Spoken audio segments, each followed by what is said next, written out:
Esta es la clase de farmacología del grupo A. Son exactamente las 9:45 del día 24 de abril del 2020. Esta es la primera clase del viernes. Estamos en nuestro día casi 33 de cuarentena y bueno, tratándolo de llevar bien, ¿no?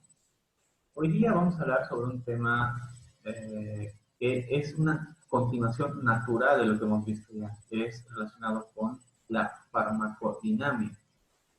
Rápidamente, antes de avanzar, hay que recordar lo que hemos visto antes. Las semanas anteriores lo que hemos visto ha sido la farmacocinética. ¿A qué se refería eso?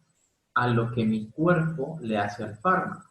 Bien, la farmacocinética es la manera en que yo al fármaco que me tomo lo cambio, lo metabolizo, lo elimino. La farmacodinámica, por el contrario, se va a referir a lo que el fármaco, la forma en que actúa este fármaco en mi cuerpo, cómo se desenvuelve, qué efecto tiene, la duración de ese efecto. ¿De acuerdo? Ese es el tema de hoy. Y en la siguiente clase vamos a avanzar, como cada viernes intento hacerlo, un fármaco en especial. ¿De acuerdo?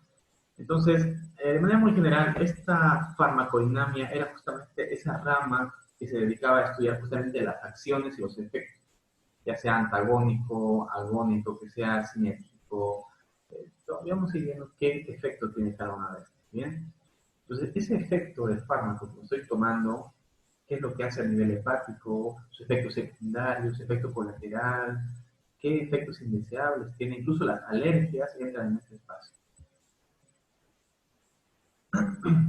¿Qué estudia la farmacodinámica entonces? Bien, desde el principio, el hecho, por ejemplo, del efecto que tenga sobre mi cuerpo a nivel estomacal cuando me tomo la pastilla, es un efecto bioquímico. Luego, esta pastilla se disuelve, pasa por el intestino delgado y se absorbida, ¿no? Y al absorberse, estimula, por ejemplo, secreción gástrica o inhibe la secreción gástrica en el caso del omeprazol, un efecto fisiológico. ¿Bien? Una vez después de esto, tengo que eliminar al fármaco. A veces este fármaco estimula que haya mucha más diuresis. En el caso de los diuréticos, por ejemplo, la furosemida, que va a cambiar un poco mi absorción o la eliminación de este fármaco. ¿No? Finalmente, para que tenga un efecto, tiene que juntarse a un receptor, a una célula que se encarga de darle el efecto. Eso se llama ligando o sinergismo. ¿Bien? De manera general, esta acción farmacológica va a actuar sobre determinados receptores.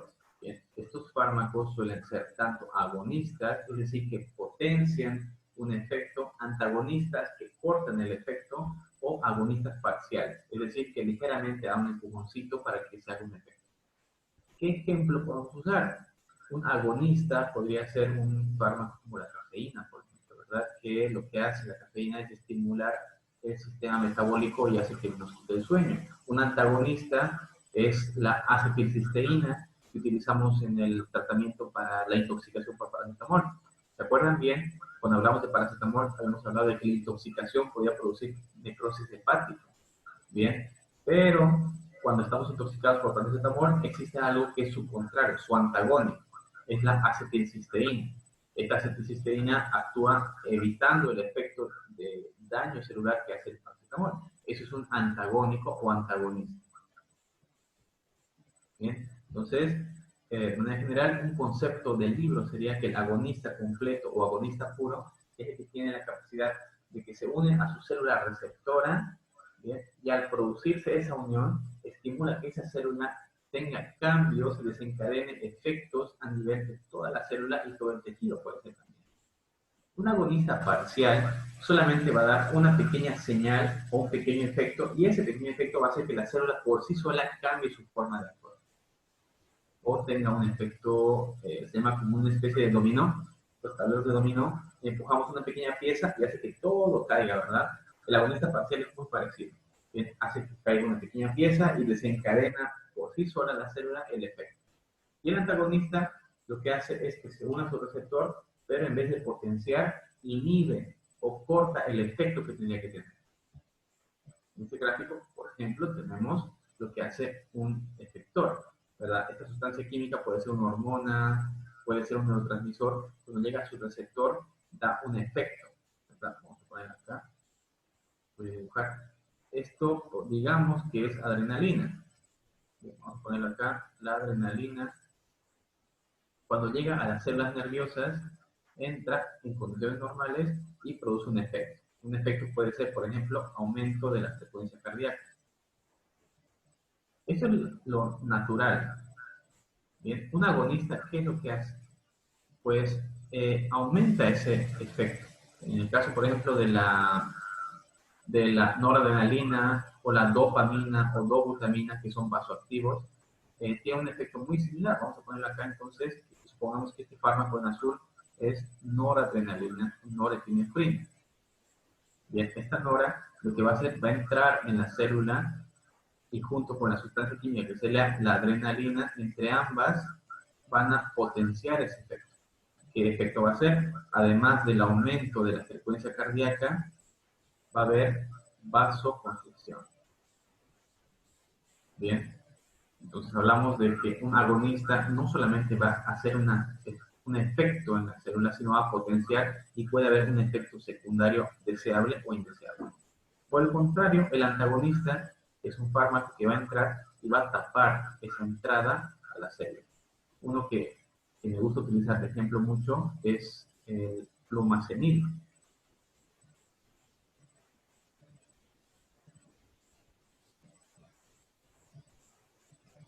Bien.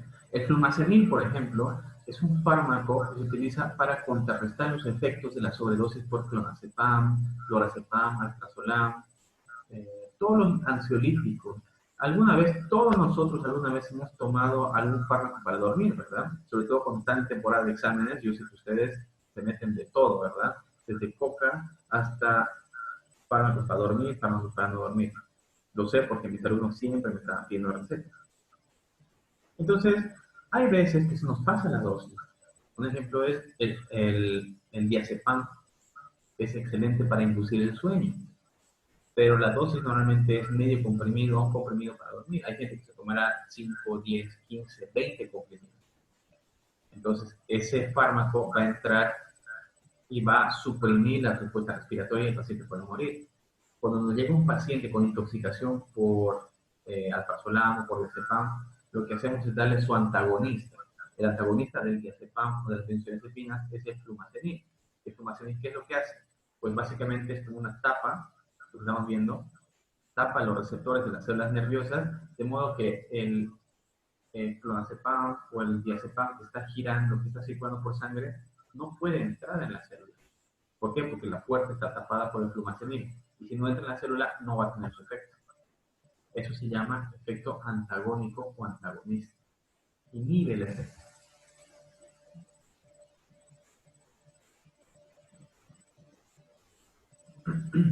El otro día me llegó una paciente que la trajo su marido, ya tenía una crisis nerviosa. Ella lo que refería era que tenía un tremendo dolor en el tórax, le dolía mucho el pecho, llegó con taquipnea, estaba con frecuencia respiratoria de 32, estaba así, estaba muy, muy, muy nerviosa, muy exaltada. Entonces, ella decía que estaba por mi parte, que sentía mucha ansiedad y todo eso. Presión arterial, normal.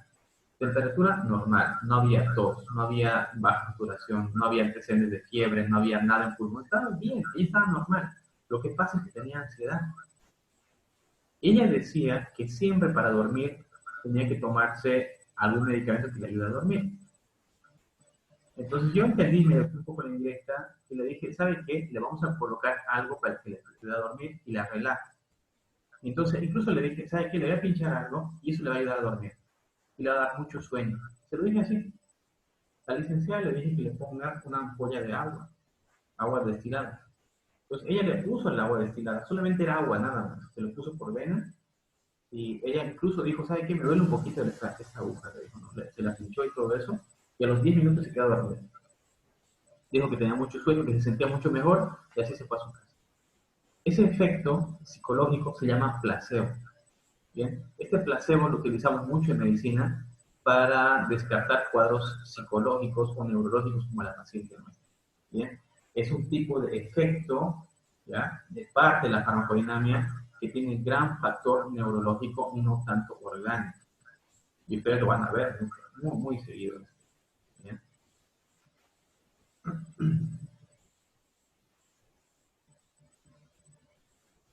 Bueno, pues estos efectos, la farmacodinámica se divide en muchos efectos que puede tener, potenciar, cortar y todo eso.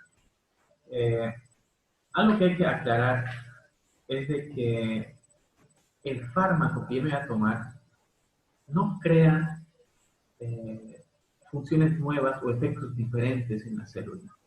¿A qué me refiero con esto? A todos les gusta, ¿han visto las películas de X-Men alguna vez? X-Men o DC, los superhéroes, ¿verdad? Incluso creo que hasta los de Avengers tienen cierta forma. ¿Se dan cuenta, por ejemplo, en X-Men hay un personaje, un azul grande, se llama Bestia?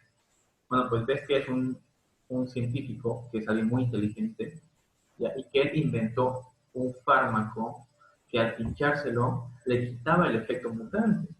Bien. Entonces eso lo puso. Y al principio le quitó el efecto mutante, pero lo que hizo fue convertirlo en un monstruo azul. Y así por eso Bestia, por ejemplo, ese personaje es así un monstruo grande de color azul. Ya no es un ser humano normal. Ese efecto que tiene el fármaco que él se puso era un efecto nuevo. ¿Bien? Los fármacos en la vida real no hacen eso. Y este es el concepto que quiero que nos quede claro. No existe ningún fármaco que cree funciones nuevas en la célula. Lo que hace es que las funciones que ya conocen mi célula las potencia o las corta o las ralentiza. Pero por ningún motivo, nunca, nunca va a crear una función nueva, como en los dibujos animados o los cómics, ¿verdad? Estas funciones pueden ser tanto de estimulación, es decir, que va a aumentar la función de algo, por ejemplo el café, que estimula mucho la función neuronal, o en los broncodilatadores. El broncodilatador, por ejemplo, lo que hace es, por ejemplo, el salbutamol, cuando utilizamos en un PAP, en un inhalador, actúa sobre los beta-adrenérgicos a nivel pulmonar y lo que hace es que el músculo liso se relaje y se dilate. Provoca broncodilatación, estimulación.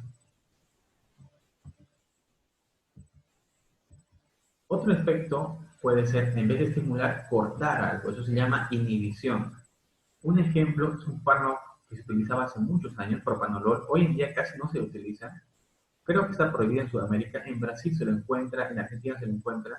Este propanolol lo que hacía, bueno, lo que hace es actuar sobre los receptores beta 1 a nivel de la arteria. ¿Qué es lo que hace en la arteria? Este es mi vaso, mi arteria, y lo que hace es relajar el músculo. ¿Bien? ¿Cómo lo relaja? Impidiendo que entre calcio en el músculo liso. Al no entrar calcio en el músculo liso arterial, el músculo no se va a tensar y se va a relajar. Al relajarse, el ventrículo ya no va a tener que trabajar tan fuerte y la frecuencia cardíaca va a bajar. Al relajarse el músculo, el dolor de cabeza se va a aliviar y la presión va a bajar también. ¿Bien? Así es como actúan los inhibidores. En este caso, inhibe la entrada de calcio en el músculo y lo relaja. ¿Bien? Otro efecto que vamos a encontrar que es bastante común es el efecto de reemplazo. El mejor ejemplo que estamos viendo acá es ese de la insulina. En el paciente diabético, el páncreas no produce su propia insulina, entonces tenemos que reemplazar esa dándole insulina sintética. No hay más que decir aquí, ¿no?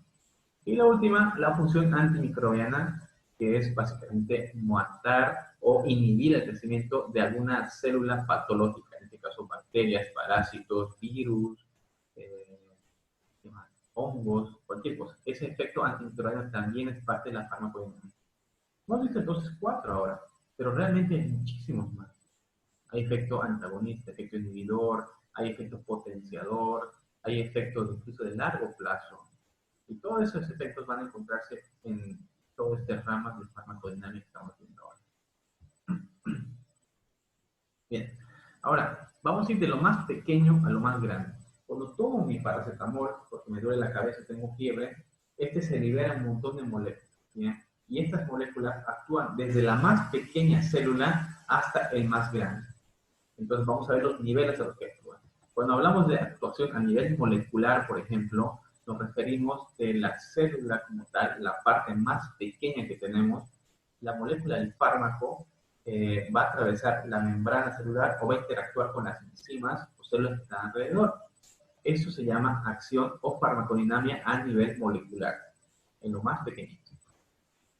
Hablamos de algo un poquito más grande, a nivel subcelular. Es cuando el fármaco va a entrar y al entrar va a afectar no solamente la membrana, sino también el interior. Puede ser las mitocondrias o puede ser la membrana celular. Un ejemplo de acción subcelular es el órgano fosforado. El órgano fosforado es lo que conocemos comúnmente como veneno para las ratas, o raticida también, ¿no? ¿Qué es lo que hace esto? ¿Y por qué está prohibido en muchos países? Bueno, pues los órganos fosforados, que por cierto también se los encuentran en los pesticidas que sirven para matar los parásitos que hay en los campos, o sea que indirectamente estamos nosotros comiendo también órganos fosforados. ¿Cómo actúan? Se absorben por las mucosas orales, entran por el sistema digestivo y a nivel del aparato digestivo, principalmente el duodeno, lo que hacen es entrar en las células cilíndricas y destruyen la membrana externa de la mitocondria. ¿Qué quiere decir eso? De que la mitocondria de mis células cilíndricas que están en el intestino va a morirse de hambre o va a morirse asfixiada, porque si no tenemos mitocondrias no hay producción de energía, no hay producción celular.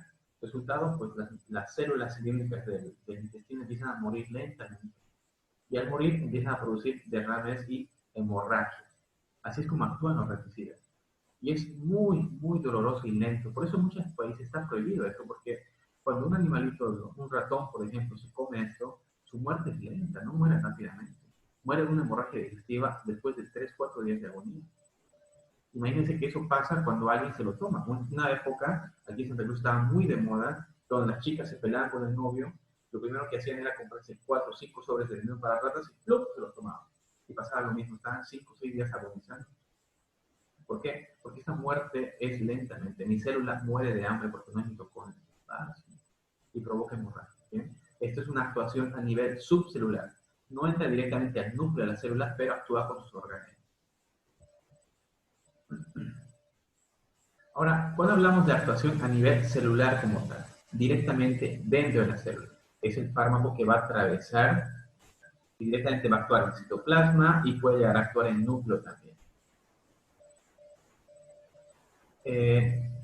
Cuando tomamos algo, no va a afectar solamente una célula, afecta todo un tejido. Por ejemplo, con el inhalador no actúa solamente sobre las células mucosas, no actúa sobre el músculo liso solamente, actúa sobre todo el bronquio. El broncodilatador lo que actúa es dilatando el músculo, relajándolo para que pueda respirar. Actúa a nivel tisular, a nivel de todo ese tejido. ¿Bien? Esto lo hemos visto ya. Y finalmente, a nivel sociológico. ¿A qué me refiero a esto? El placebo, por ejemplo, es un fármaco de origen incierto, porque el placebo puede ser agua, puede ser solución fisiológica, no tiene un efecto directo orgánico, pero tiene un gran factor psicológico, un factor psicosocial. ¿Bien? Este efecto del placebo se considera un efecto psicosocial o un efecto neurosociológico. No tiene un efecto real, pero sí actúa como si fuera real.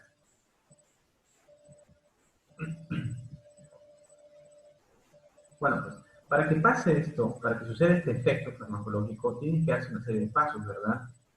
Ahora, este efecto, que yo tomo mi pastilla, voy a poner un ejemplo acá, en un segundo.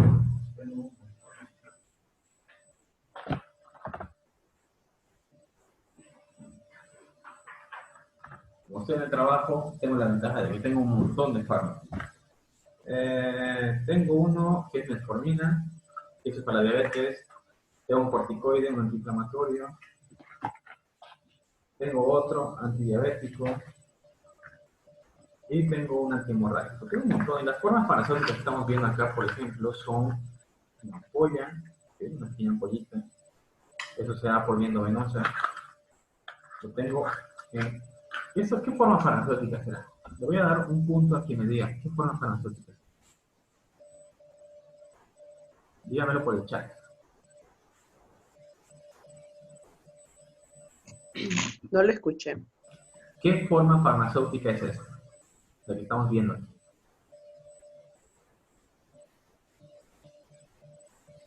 ¿Es una cápsula, un comprimido? ¿Qué parece?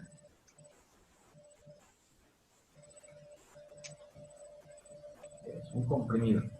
Bien, sí, aparenta ser un comprimido, ¿verdad? Este, por ejemplo, es metformina, se utiliza para la diabetes.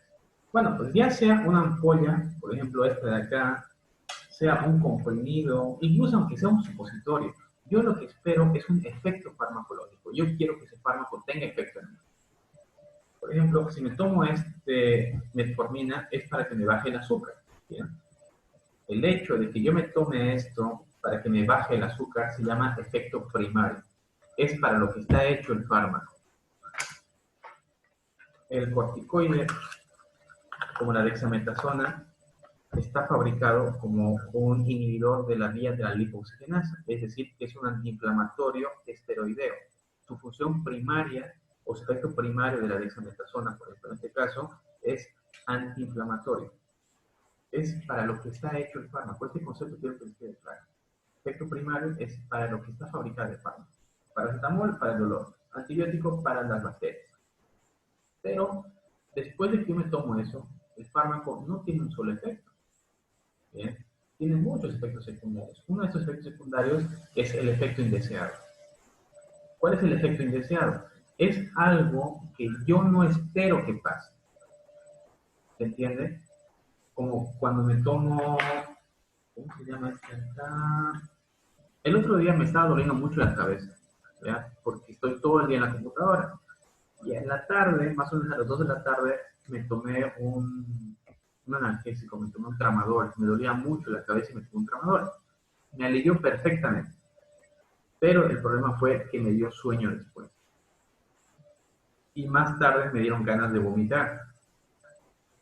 Ese efecto indeseado es esas ganas de vomitar. El fármaco en algunas personas puede producir náuseas, el tramadol, entonces me dio ganas de vomitar y tuve que ir a echarme un rato y tomarme algo.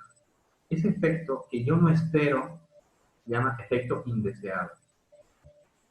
Bien. Aparte, ese tramadol me hizo dar sueño.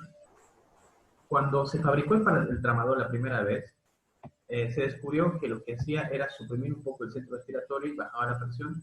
Entonces, se sabe que producía sueño. Y de hecho, en la cajita del tramadol dice, este fármaco puede producir sueño. Cuando es un efecto que yo conozco, pero no puedo evitar, se llama efecto colateral. Es un efecto que nosotros conocemos.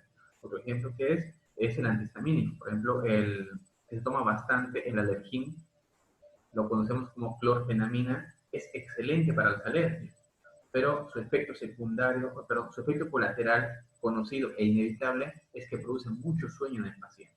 Eso lo conocemos entonces como efecto colateral.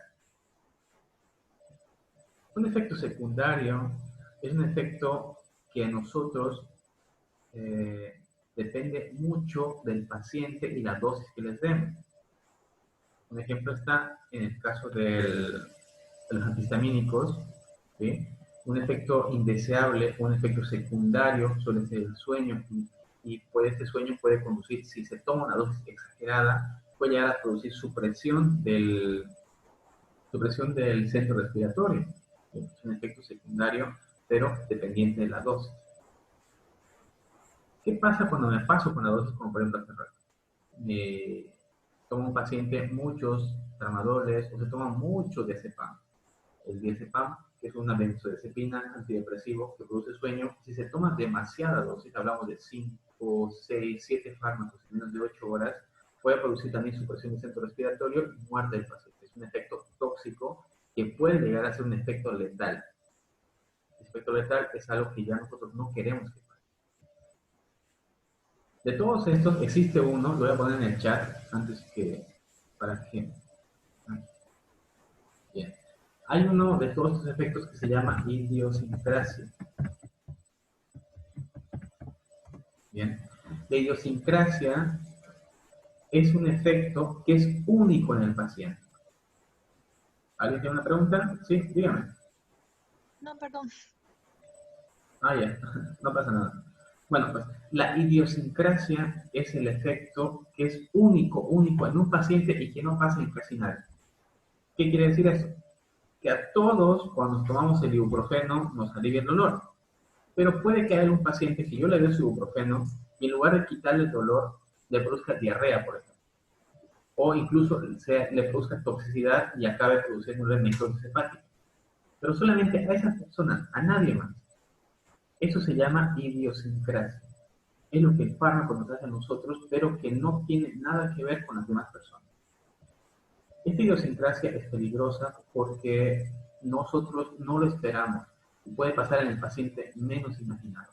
Hace un tiempo atrás les conté, me pasó a mí, de que percibí a un paciente y le puse su metamisol porque estaba con fiebre.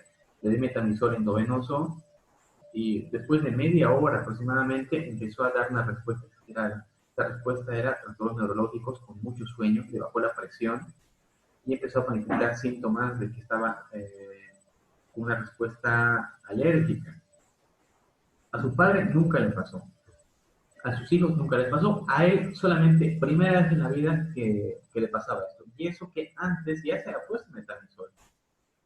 Entonces, eso que tuvo mi paciente se llamaba idiosincrasia. Inmediatamente tuvimos que ponerle un corticoide para aliviar esa respuesta.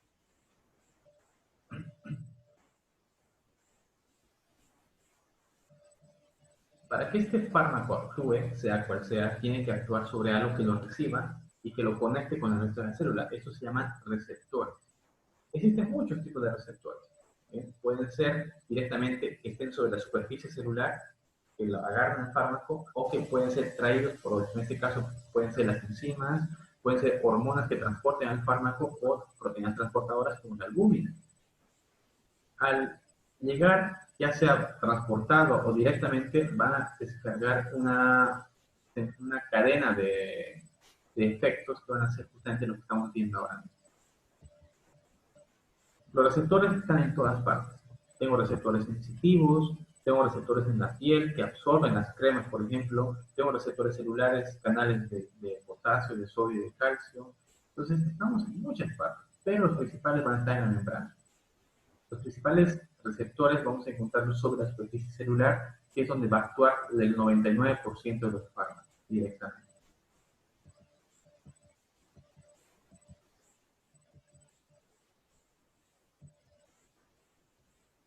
Bien, hay una palabra que se utiliza mucho en esto, se llama agonismo y antagonismo. Antes ya hemos dicho que los agonistas eran los que ayudaban a potenciar o a que se dé el efecto de un fármaco. Y por el contrario, el antagonista era el que, contrario a eso, evitaba el efecto.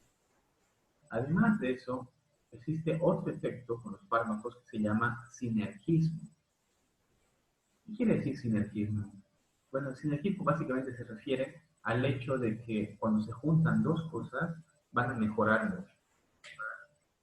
Sinceramente, quiero que alguien de aquí me diga, cuando se juntan a estudiar, ¿quiénes realmente pueden estudiar? ¿O qué les es? Yo sí, pero solo con una persona más. Ahí está, esa es la cosa. Solamente con una persona, ¿verdad? Pero a veces nos pasa que nos juntamos con otras personas y hacemos de todo en la casa, menos estudiar, ¿verdad? Exacto, no, ni idea. Eso sería nuestro efecto antagónico, ¿no? Pero, en cambio, cuando nos juntamos con una persona en particular y con esa persona nos va mucho mejor, incluso mejoramos, eso se llama sinergia o sinergismo. En los fármacos pasa lo mismo. Cualquier cosa que me tome, si se combina con determinadas cosas, puede mejorar su efecto. Este incremento o mejora del efecto del fármaco lo vamos a encontrar, por ejemplo, con el paracetamol y el tramadol. El tramadol por sí solo es un excelente analgésico. El paracetamol, por su lado, es excelente antipirético y antiinflamatorio. Pero si les juntamos los dos, tenemos mucho mejor efecto. El tramadol paracetamol es un analgésico tan bueno, que se utiliza en pacientes con cáncer, en pacientes postquirúrgicos también. Esa combinación es excelente. Entonces, es un ejemplo muy bueno de sinergismo. Ya ustedes vayan imaginándose otros ejemplos que tenemos de fármacos que actúan como sinergia. Ahora, este sinergismo, el del paracetamol tramadol, se llama sinergismo de suma. Cada uno por su parte suma un efecto analgésico y un efecto antipirético o antiinflamatorio. Y ambos suman un gran efecto analgésico. Eso se llama sinergismo de suma. Existe el llamado también sinergismo de potenciación. Este sinergismo de potenciación es el que se consigue, por ejemplo, cuando tomamos una combinación para la gastritis de bicarbonato con nagaldrato, que es el famoso, o el paracetamol, o omeprazol, perdón, el bicarbonato con omeprazol. Uno potencia al siguiente. El paracetamol, el omeprazol por un lado inhibe la bomba de protones, vamos a ver en la siguiente clase eso, y por su lado el bicarbonato inhibe la parte ácida. Entonces entre ambos suman esos efectos y lo potencian mucho más. Estos sinergismos no siempre van a ser buenos. Díganme un ejemplo de sinergismo que sea negativo.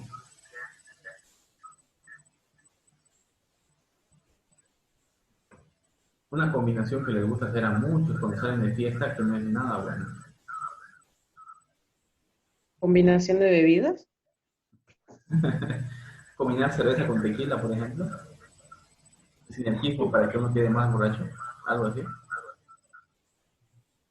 Bien, un ejemplo de sinergismo negativo o que tenga un efecto muy negativo es cuando se combina alcohol con benzodiazepina o antidepresivos. Combinar un antidepresivo, por ejemplo, con alcohol hace que la benzodiazepina y el antidepresivo potencie su efecto por 3. Es muy fuerte su efecto, lo tumba el paciente. Entonces, este es un ejemplo de sinergismo negativo, que no es nada beneficioso para nosotros.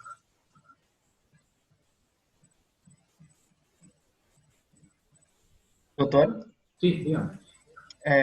álcool con qualquer antibiótico também pode ser um exemplo?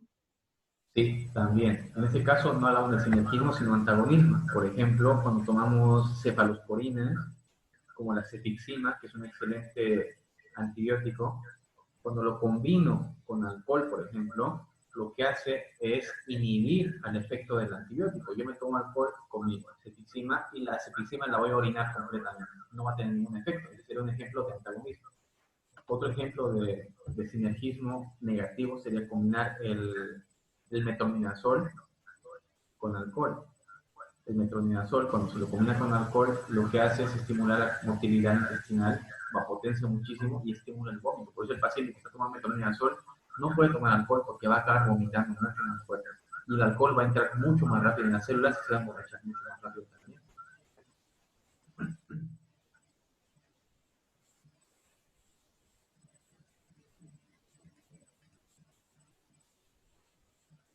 Bien, ya para terminar, existe algo llamado afinidad.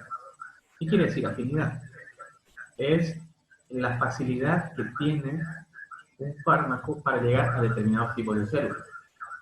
Por ejemplo, este es el caso de los broncodilatadores, el salbutamol, que si bien se distribuye por todo el cuerpo cuando me lo tomo por vía oral, porque el salbutamol también hay por vía oral, cuando me lo tomo por pastilla, llega al estómago, ustedes saben el ciclo que hace: estómago, intestino, intestino hace circulación portal, de circulación portal llega a la siguiente circulación.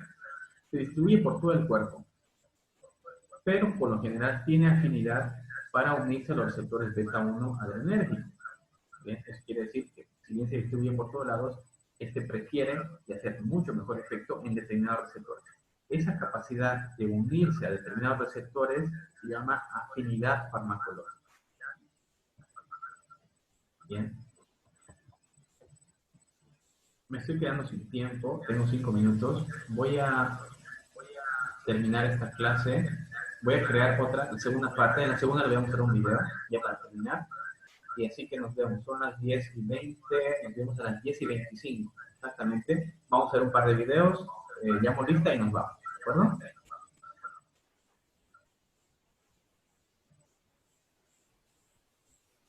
Gracias, doctor.